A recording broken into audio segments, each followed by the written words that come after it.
Hungary's external economic balance and its international investor position have improved, and its deficit is no longer excessive, the European Commission has said in its latest report. According to the European Commission's figures, Hungary's state debt dropped from 82% of GDP in 2010 to 79% in 2012. Experts in Brussels have also made suggestions for Hungary, such as reducing special taxes, ones imposed on banks in the first place, because that could put the economy back on a growth path.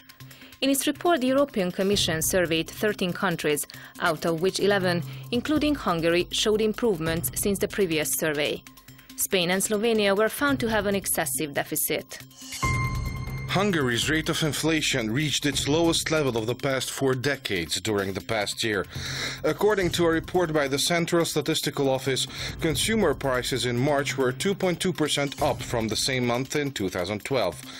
Analysts said inflation had significantly slowed due to the government's reduction of utility prices in the first months of the year. Inflation, however, had showed a downward tendency over the past year. The latest figure of 2.2% brings Hungary close to the European Union average. Hungary, since last year, has commemorated April 12 as a memorial day for those expelled from Slovakia. On this day in 1947, the first wagon full of ethnic Hungarians to be expelled left Slovakia for Hungary. Based on the Beneš decrees, some 110,000 Hungarians were expelled forcefully under cruel circumstances. The Beneš decrees constitute a part of Slovak legislation to this day, despite being in breach of the European Union's basic charter. Slovak parliament had reinforced the inviolability of the decrees in 2007. Deputy Prime Minister Tibor Navracsics said at the commemoration that Hungary is ready to start bilateral talks about compensation for the wronged people and their descendants. Endeavors by ethnic Hungarian communities for autonomy are not efforts far from reality, since follows an example from the European Union.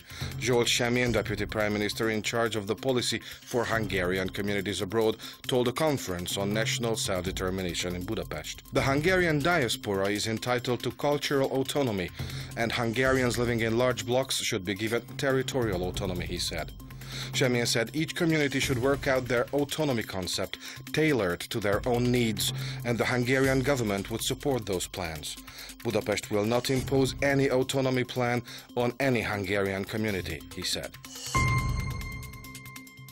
A marathon of telling poems and other events nationwide